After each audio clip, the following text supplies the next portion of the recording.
Hello, my name is Mackenzie Hagan, and I'm a second-year physical therapist student at the University of Kentucky. In this presentation, I'm going to be talking to you about the opioid epidemic that our country is currently facing and how it relates to physical therapy. So scattered throughout this presentation are these definition slides. I felt like it was important to throw these in there because I feel like sometimes we throw some of these words out without even really knowing what they mean. And so before we start talking about how someone becomes addicted, we first need to understand what an addiction really is. According to the American Psychiatric Association, an addiction is a complex condition, the brain disease that is manifested by compulsive substance use despite harmful consequences. People with addiction or severe substance use disorder have an intense focus on certain substances such as alcohol or drugs to the point that it takes over their life. And I have some of these words italicized just to draw some extra attention to them. Addiction truly is a brain disease. As we will see later in this presentation, there are physical changes to the brain that perpetuate an addict's need for their drug of choice. And then despite harmful consequences, more often than not, an addict realizes that their behavior is destructive.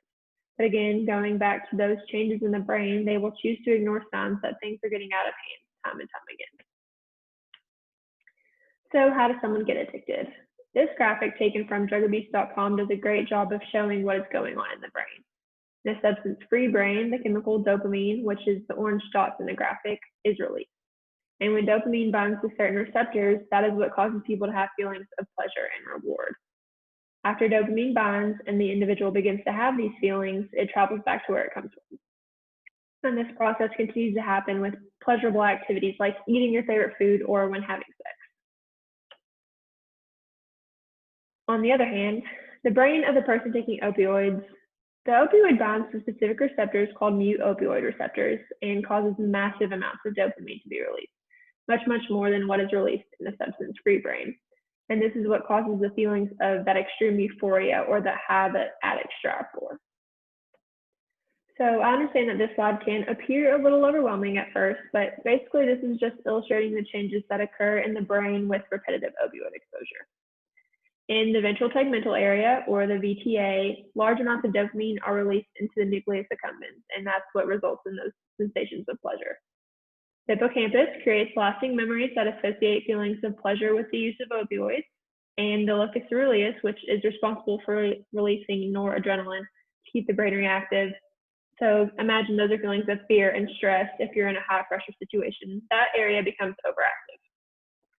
And in the presence of opioids, those feelings are suppressed, and stress and fear go away and the patient feels normal. However, when the opioids are taken away, this area becomes overactive again, and that's what causes your withdrawal symptoms. So if you take only one thing away from this slide, it is that the structure of the brain is physically altered to crave opioids in order for an addict to function and feel normal. And so when someone asks an addict, why can't you just stop?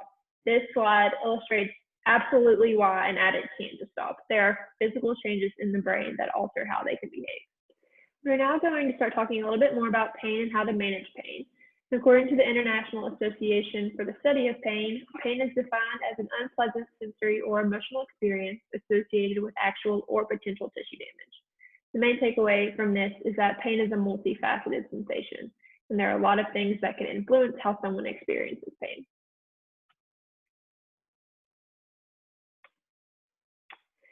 This slide is just illustrating the fact that there are different time frames of pain. You have acute, subacute, and chronic pain.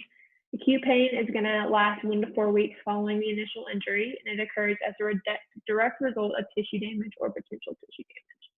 With subacute pain, it's going to last a little bit longer, 4 to 12 weeks following initial injury, and then chronic pain lasts longer than normal tissue healing time. It can last anywhere from 3 to 12 months. Impairments are typically greater than what you would expect from physical findings, and pain typically occurs in the absence of actual tissue damage or after the injury has already healed. Oftentimes, as we know, people are prescribed opioid medications to treat their pain. And some common opioids prescribed for pain or other medical issues are hydrocodone, oxycodone, morphine, and codeine. Johns Hopkins Medical Center defines opioids as a class of drugs naturally found in the opium of the poppy plant. that are used to block pain signals between the brain and the body and are typically prescribed to treat moderate and severe pain. So why aren't opioids the best treatment choice for chronic pain? Opioids act to reduce pain sensations by interrupting the pain signal transmission between neurons in the brain. And while that pain is temporarily relieved, the source of the pain has obviously not been resolved.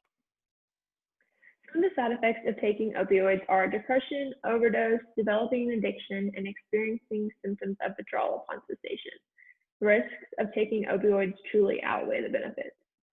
I also think that it's important to note that 1 in every 4 people prescribed opioids for pain management will struggle with addiction.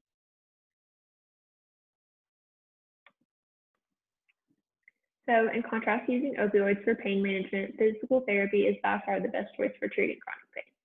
The CDC cites high-quality evidence supporting the utilization of physical therapy when treating patients with diagnoses that are commonly prescribed opioids. These conditions can be like low back pain, hip or knee osteoarthritis, and fibromyalgia.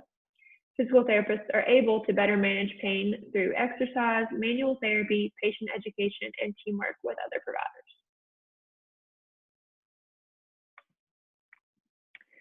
So I just want to close out this PowerPoint with a quote from the Journal of Orthopedic and Sports Physical Therapy. Education about pain biology may reduce pain and disability, improve knowledge of pain, improve function and movement, reduce psychosocial factors, and minimize healthcare utilization in individuals with chronic musculoskeletal conditions. I think this quote speaks a lot to the impact that educating patients on the science behind what is actually causing their pain can have. I think it's really important to give all patients the tools that they need to feel empowered and to feel like they can come out on the other side of whatever's causing them their pain stronger and more resilient. Lastly, this picture that I have on the bottom of this slide, as well as the picture on the last slide, are taken directly from the ABTA's website for their #ChoosePTE campaign. MoveForwardPT.com has a lot of great resources if you are looking for more information. Thank you.